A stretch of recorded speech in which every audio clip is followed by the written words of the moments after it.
Now, I also want you to think of 2 ancestral strengths you have. You may not know where they came from, but some 2 things that carry you through, like through the tough times, anytime. You may be able to attribute those strengths to someone, but something you think you've inherited as a strength. 2 things. You can share if you like, when you like. You don't have to share if you don't want to. Charismatic and logical. Charismatic and logical. Who do you think you got those from? If My dad, charismatic. Mm-hmm. All his children are that way. And my mom is logical. Okay. Fortitude from my mama and happiness from my dad. Mm. Strategic and entrepreneurial. From anyone in particular? Strategic from my mother, Mm-hmm. and entrepreneurial from my dad's side of the family. I'm a 7th generation entrepreneur. Wow. And you can participate too if you want. I would say giving. My mom was very giving. Mm-hmm. She worked with special needs kids. Mm-hmm. My dad, hardworking. So I would say I would get a lot of that from him. Okay. We skipped over you. I'd say optimistic. From? That comes from my mom and my mom's side. Like, you gotta find a way through, so let's just find the positive. Mm-hmm. And scrappy. That comes from both. Okay. You gotta make the most of what you got, and sometimes it is not a lot. Okay. I have 3. All 3 words are from my parents. So my dad, I would say, is a big risk taker. And my mom is pretty much like a gangster.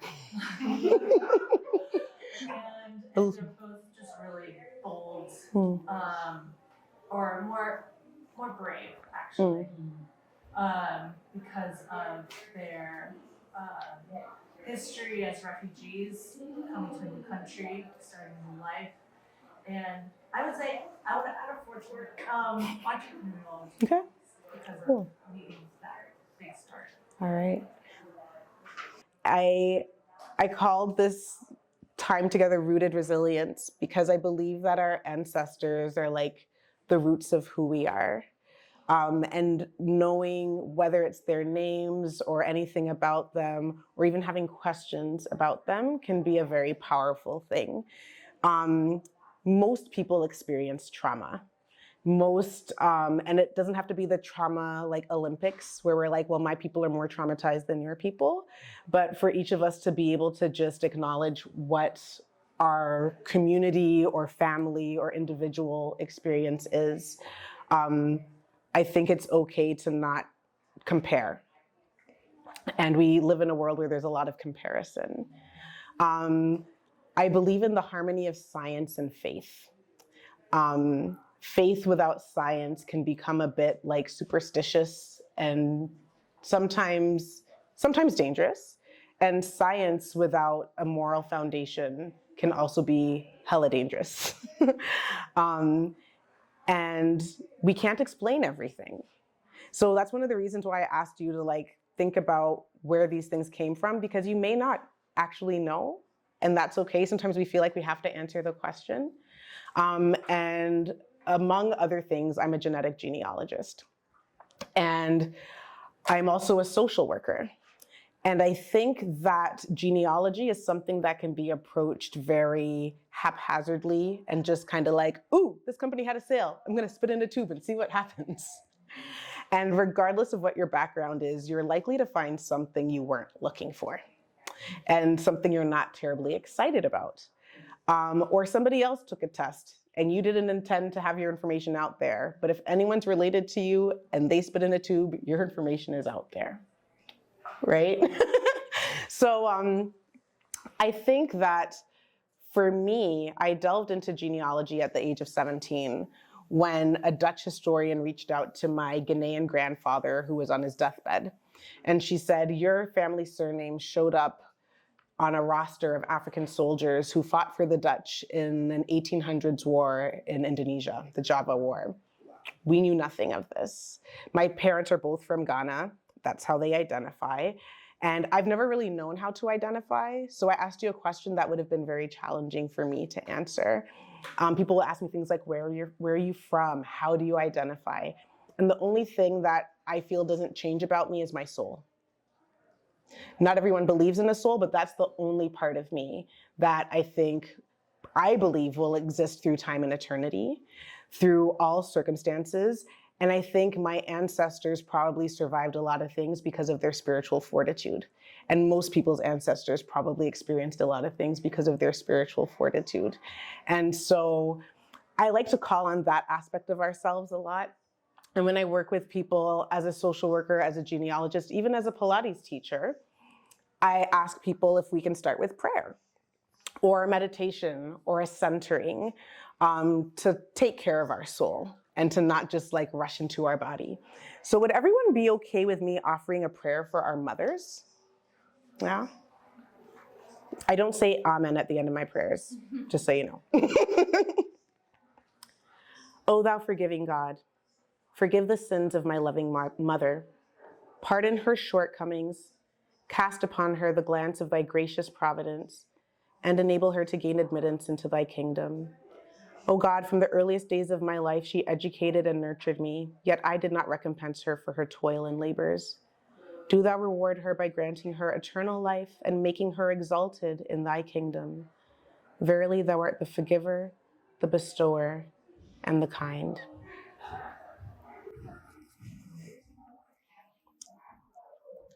I like to turn to prayers that help me to put out something that might not always be what I feel, but what I would like to be.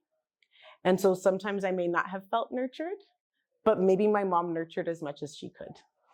And one of the things I see in my genealogy work is the manifestation of every generation hopefully doing better than the one that came before in some way or another, maybe not in all ways. And so some of us, has anyone heard of epigenetics? Okay, so epigenetics is not a negative or a positive. It's just a manifestation of our genetic inheritance, right? And there's science about trauma being passed down like in our cells, in our DNA, but also people can change their behaviors so that their cellular expression as an 80-something-year-old can be healthier than it was when they were a 20-year-old. And that's just through habits, and thought patterns. And so we actually have a lot of power. And so this is one of the reasons why I try to ask people, like, what are some of the strengths you think you've inherited? Because what is it? Sometimes we're thinking about all the things our ancestors did wrong, all the things our parents did wrong. And I struggle to see my mother as a woman as opposed to my mother. But when I think of her as a person and a woman, I have a lot more, I can give her a lot more grace. So I think identity formation, a lot of research shows that it solidifies in adolescence. We're all past our adolescence, but there's always opportunity to grow and evolve. And I don't know what you think, but I think things that happen in community and not in isolation tend to be a lot more fruitful and sometimes lasting. So my approach to genealogy work is to do it in family groups. Oftentimes, a lot of the trauma is pretty proximal. And so you've got to be thoughtful about like who is in your family group. And also sometimes the stories we've been told are not always true. And DNA doesn't lie. But we can be open about how we conceive of family. Just because you find that the person who raised you wasn't your biological parent doesn't mean they're not your family. But if we can think about these things before we spit into a tube, the shock will still be there, but at least we can approach it in a different way. Even thinking about siblings we may not have known we had. I have an aunt who says no child is illegitimate. There might be like an outside child. And is it that person's fault that they came into the world the way they did? And so working on people's family journey, I see adoptees searching and I see those who have a secret that's not theirs, that somebody else in the family hasn't taken responsibility for. So now they're in a difficult situation where they can't tell somebody what they know about that somebody because they don't feel like it's theirs to share. And so there are all of these different things, but I believe in justice. So what does justice look like when we're trying to conceive of embracing our identity and passing on strengths to the next generation and being a part of a community? So for me, I'm a descendant of a governor of a slave castle who facilitated the enslavement of tens of thousands of people. He was a white dude I didn't know anything about growing up. It's part of my ancestry. I also found, thanks to my late grandmother who took a DNA test, that I have all of these distant cousins in the diaspora, African Americans, who are descended from the same ancestors my maternal grandmother is descended from. She has no white DNA. She's an African woman. And so on my dad's side, where there's a bunch of European, you might be Black, but I can't tell you we're connected on the African side. But on my grandmother's side, I can be pretty clear, you know? And so oftentimes there's this dynamic of certain people doing the looking and other people not really caring, or a perception of other people not really caring. So I'm going to speak from the perspective of a firstborn North American child of African immigrants. I never knew to look for anyone because no one in my family really thought of the transatlantic slave trade as something that impacted them. My father's family is from Elmina, Ghana. Elmina Castle was a slave castle. Most coastal Africans have European last names, but they don't consider their names to be European because everyone who has them, they're Black. So my maiden name is Ulsen. We say Ulsen. Most Ghanaians say Orizon because they don't really say L. There are Vanderpoys, there are Rules, there are Jacksons. And when I speak to my African-American brothers and sisters, they're like, well, how can they not know those are white people's names? Because all the people who have those names are Black, right? But I've had the privilege, bounty, benefit of living in America, going to school with African-American classmates, also dealing with the struggles of us not understanding why we felt different from one another and not being able to place it. When we had like a family history day, I had a big old family tree with a picture of me wearing Ghanaian clothing. What do you think the experience, most of you who are people of color have had some kind of experience probably in school of like talking about your ancestors. You can go back to the 1800s and all of these entrepreneurs and further, right? A lot of people can't go back unless your immigrant ancestors didn't change their names and the spelling, or your ancestors were named and not considered to be like property. But there are all of these things, like if somebody couldn't say your name or spell your name or just gave you another name, right? So all of us can have these elements of our history. And I specialize in people of African descent, but my husband is Slovak, American, Armenian. So my kids are that too. And then the thing that introduced me to genealogy was the whiteness that's in me. But then I realized it's really hard to trace the women, especially women who weren't named, who didn't work or didn't have like a colonial service to render to be on some register somewhere. And even the concept of family, there are a lot of people I grew up calling auntie and uncle who had no blood relation to me, right? So my brother's in his 30s. He's like, I didn't know that person wasn't a cousin, you know? And so I'm just kind of like, what is family? And when I look at DNA, I find people who are acquaintances, or my mom's best friend's daughter is a DNA match to me. So my mom's best friend's daughter is my cousin. They didn't know they were related to each other. But of course, the mom or the dad has to take a test for us to figure out if it's the best friend or the best friend's husband. And not everyone rushes to do that. And people have their reasons. I think that, you know, you don't need to push it, but everyone talks about intergenerational trauma. It's there and it can't be ignored.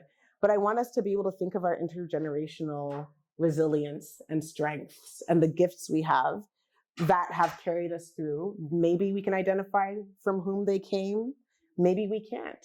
But this process of delving into our histories, I think, can inform our present. It can also empower the next generation and rewrite our story. So I don't know if when you were in school, you felt like you connected to the history you learned in class. I sure didn't. It was what? A no for you. How about for everyone else? No, not really. Half and half. And I can see that. but I can also see like both sides, you know? I was so excited when I got a world history book in high school and it had a chapter on Ghana. We didn't touch it. Yeah. Yeah. Got a whole paragraph. Yeah, there was a chapter, but we didn't touch it. That was skipped over, right? So as a kid, I was excited to see a part of myself in the book, but it never got addressed in our curriculum. So I feel like when people delve into their genealogy, you find that we are world history. We are American history. And we get to tell the story that others did not get to tell. And we can also affect discourse. So there's, in our like society right now, there's all this discourse about like not teaching certain elements of American history. If I can walk into a first grade classroom and tell them that my ancestor was a governor of a slave castle, and that's in my DNA, but I don't inherit anyone's sin, I don't inherit anyone's successes. I can't claim any ancestors' wins. Those are not mine.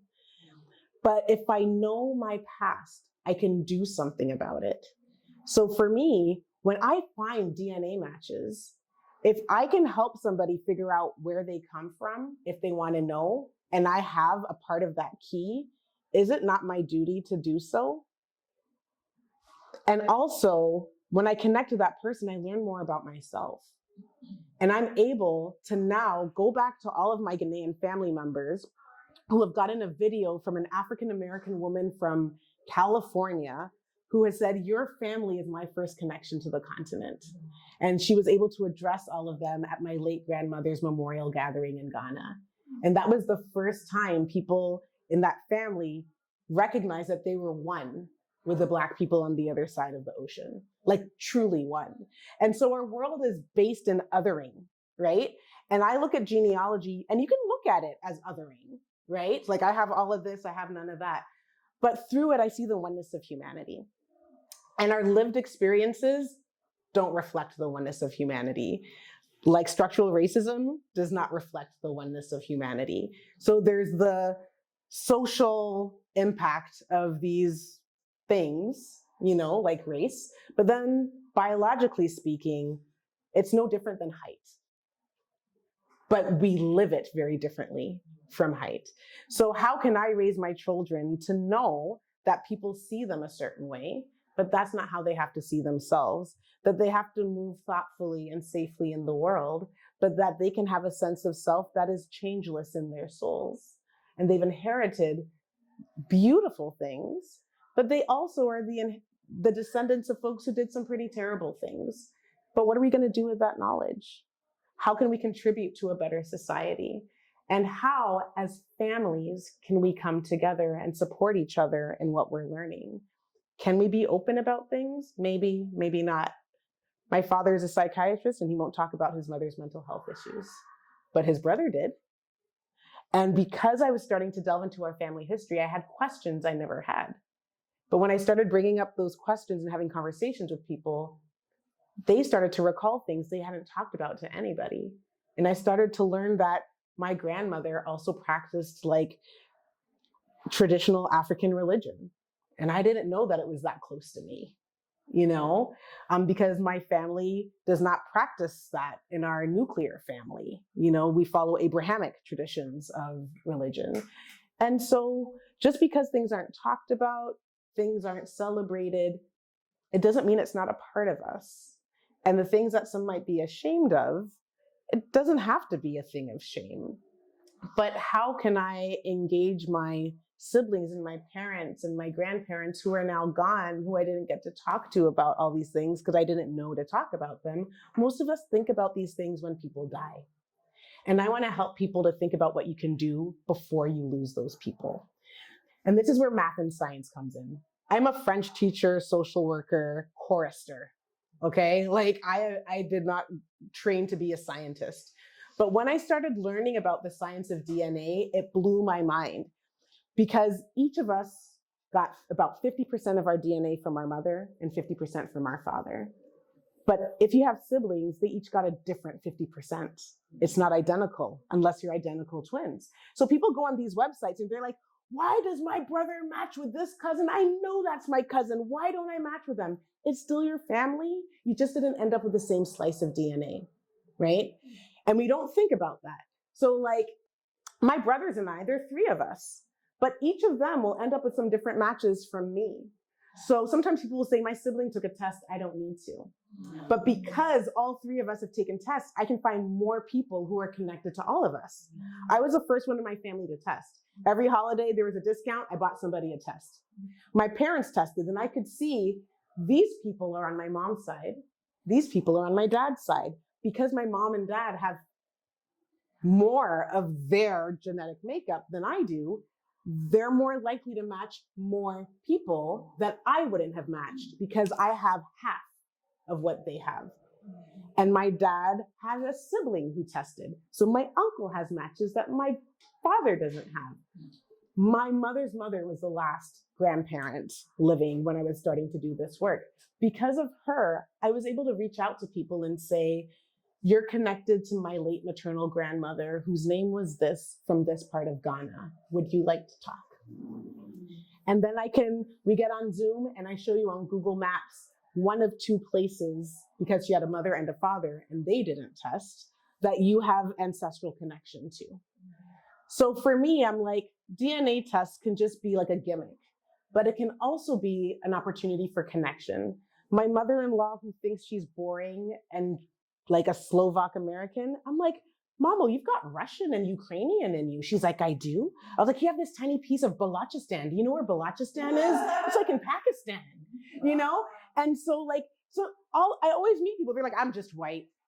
I'm just from Brooklyn, you know? And I'm like, brother, you're not just from Brooklyn. That's just what you know or what you identify with. But in all of us are multitudes, right?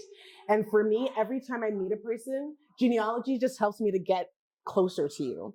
And from the very young age, I was like walking up to kids on the playground, scaring them because I was like, my name is Adjoa, would you like to play? What 3-year-old does that? That's just weird, right? But now I'm like, my name's Adjoa, want to spit in the tube? But like when I work with clients, like we pray together. You know, if you don't pray, we do what works for you. Like I come from my background, but I want to know like what makes you feel grounded, what makes you feel rooted. And I really believe in working in family groups because we can get more DNA to inform your process. The first person to join, you define the trajectory. And then it facilitates conversations with who wants to be a part of this. You know, I want to learn about dad's side. I want to learn about mom's side. Or maybe I just want to learn about mom's side and her dad and her mom's side. So who are the family members who are still around? People will say, all my grandparents have passed. My mother passed when I was 3. But did your mother have a sibling? Did your grandparents have other children? Did they have descendants? You can learn more about your mother, right? And so I help people to look at the tree and we start small. I'm like, don't go spending a ton of money on all the kinds of tests there are. But like, first of all, are you ready to take this test? You know, who's gonna get in your way? Have you thought about that? Is there anyone who clams up every time you talk about the past? Who are you going to re-traumatize if you bring this up with them? Because I don't think it's fair just because you want answers that we're gonna drag somebody into a place of instability. So we have to talk about like, who are we trying to protect when you're trying to get some more of yourself? And do you have a therapist? You know, do you have a practice? Because these are things you want to think about before you delve into something, especially if our identities are wrapped up in things that have been imposed upon us by our parents, by our society, by media, whatever it is, right? But we have to kind of navigate that together. You might want to navigate that with family, with a best friend, with a spouse, maybe with your children. And then this is part of a legacy for how we can like really tap into where we feel like we fit in. And honestly, I feel like I'm pretty expansive. I fit in everywhere because I choose to fit in everywhere. I may not be welcome everywhere, but that doesn't mean I have to step into that unwelcomeness, right? Especially since I delved into my ancestry, I can connect with a whole lot of people. And then if there's someone in my family who's got ancestry that's different from me, I can connect with a lot of people, right?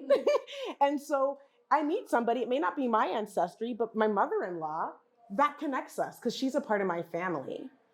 I have found people who are the descendants of the white folks who got all the ill-gotten slavery money because the biracial son was not considered to be legitimate.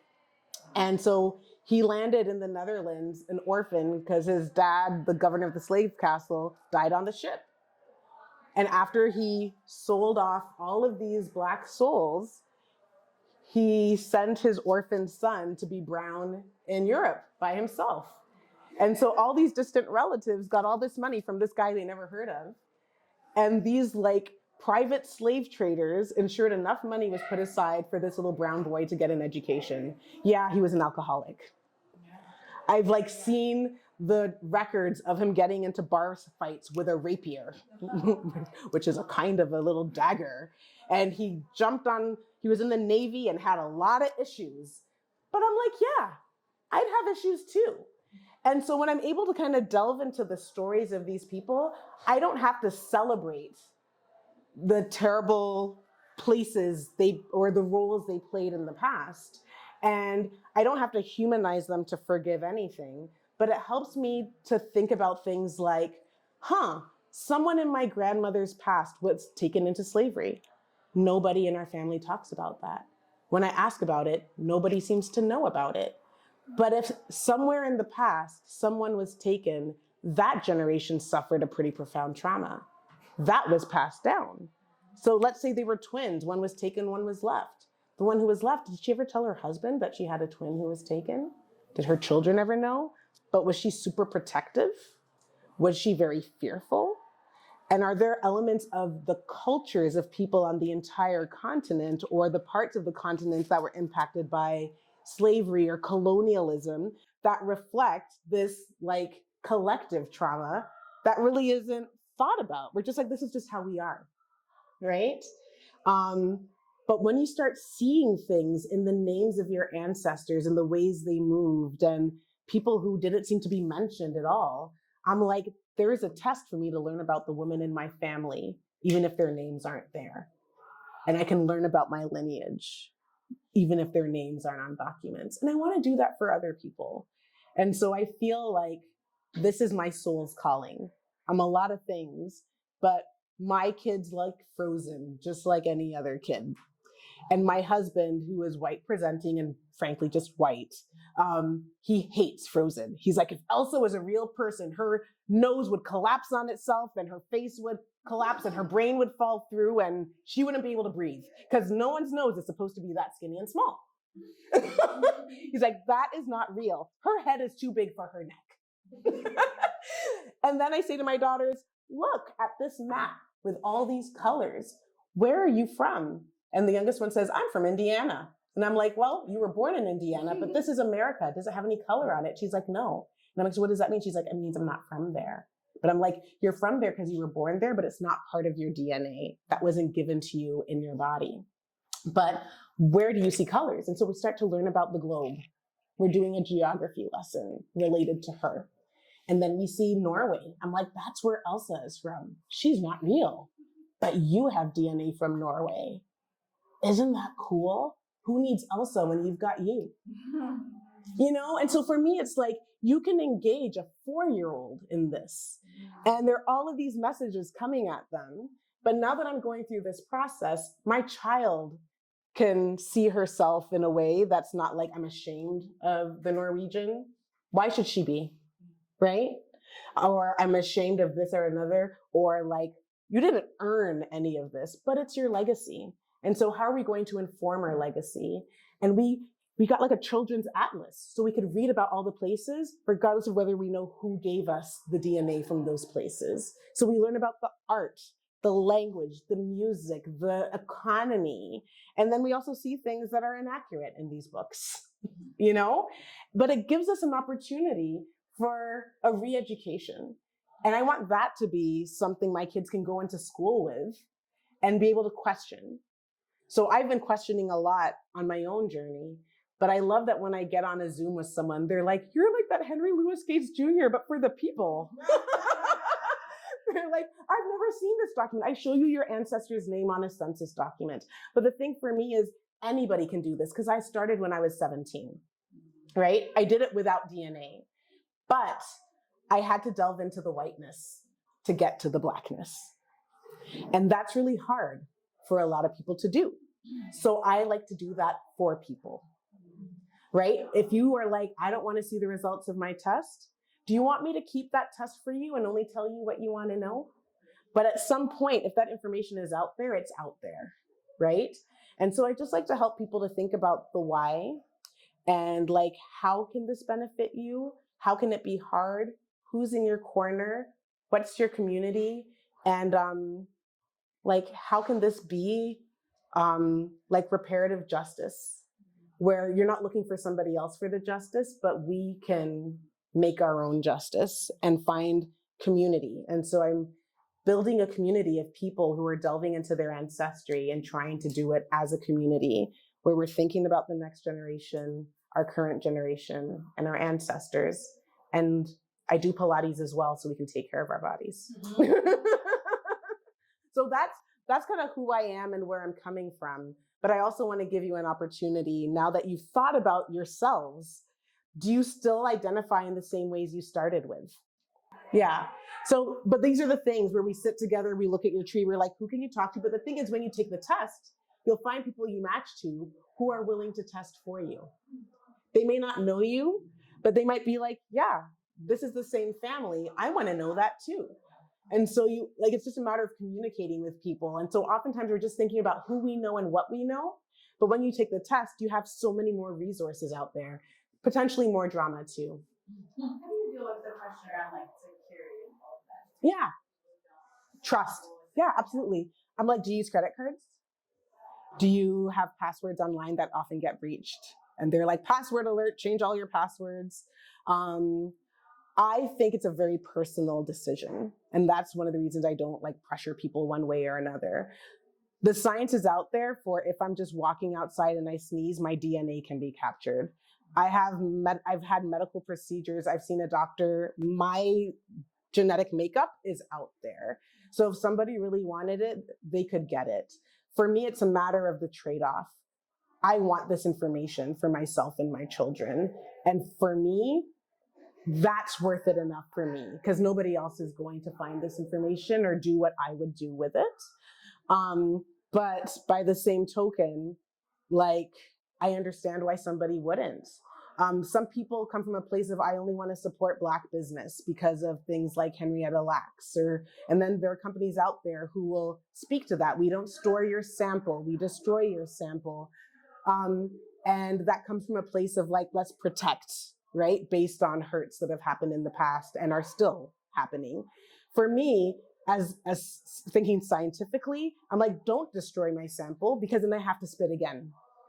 When the science advances, I have to pay again, send a sample again. But when my dad did his Y-DNA test and didn't want to pay for like the higher level one, we just had to pay to upgrade it because we allowed them to store the sample. If they didn't store the sample, he would have had to do the test over and over again. So for me, it's just a matter of education and determining what our risk levels are and the value of it, because we make choices every day about what we're willing to trade off. My husband and I use Google Maps, and we constantly share our locations with each other. Google knows everything about us everywhere we go, but we would rather have that sense of security of knowing like, oh, the last time I saw this person was in this location and they really need to be at that location. I can drive to where that is. Is that an answer? Okay. Anyone else? Thoughts, feelings, concerns?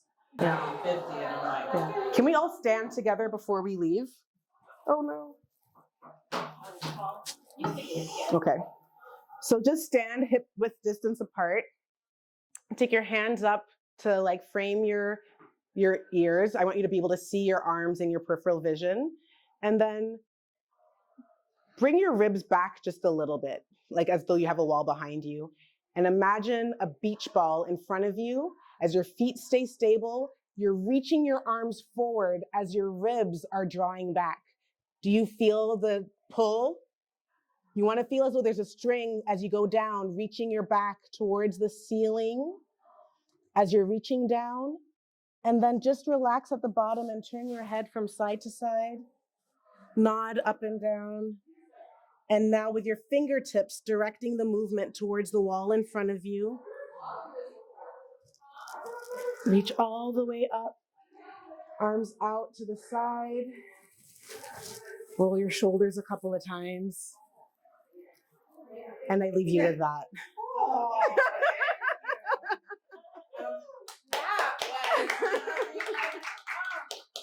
Your enthusiasm around all of this is so energizing. Yeah, energizing. It's beautiful.